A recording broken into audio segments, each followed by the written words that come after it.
ప్రభుత్వం ఊరటనిచ్చింది. లబ్ధిదారులు గతంలో చెల్లించిన డిపాజిట్ సొమ్మును తిరిగి చెల్లించే ప్రక్రియ ప్రారంభమైంది. పార్వతీపురం మున్సిపల్ కార్యాలయంలో 2.25 కోట్ల రూపాయల విలువైన చెక్కులను ఎమ్మెల్యే బోనెల విజయచంద్ర ప్రసాద్ పంపిణీ చేశారు. మున్సిపాలిటీ పరిధిలో 678 మంది లబ్ధిదారులకు డిపాజిట్ సొమ్ము చెల్లించనుండగా తొలి విడతగా 335 మందికి చెక్కులు అందజేశారు.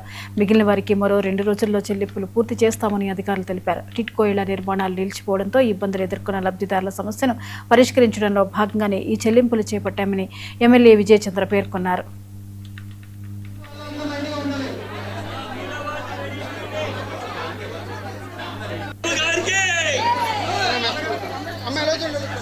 కోటి 22 లక్షలు ఇవ్వడం జరుగుతుంది.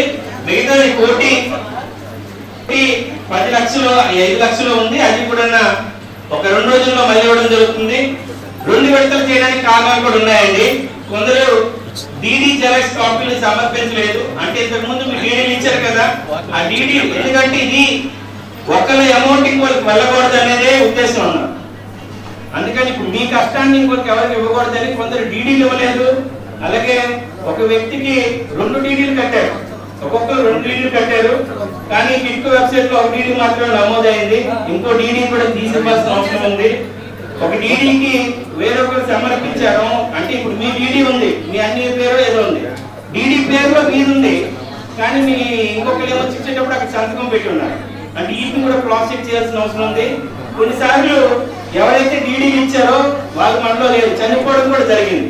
చనిపోయిన వాళ్ళు కూడా ఆలోచించి ఆ కుటుంబ సభ్యులకు ఇవ్వాల్సిన అవసరం ఉంది.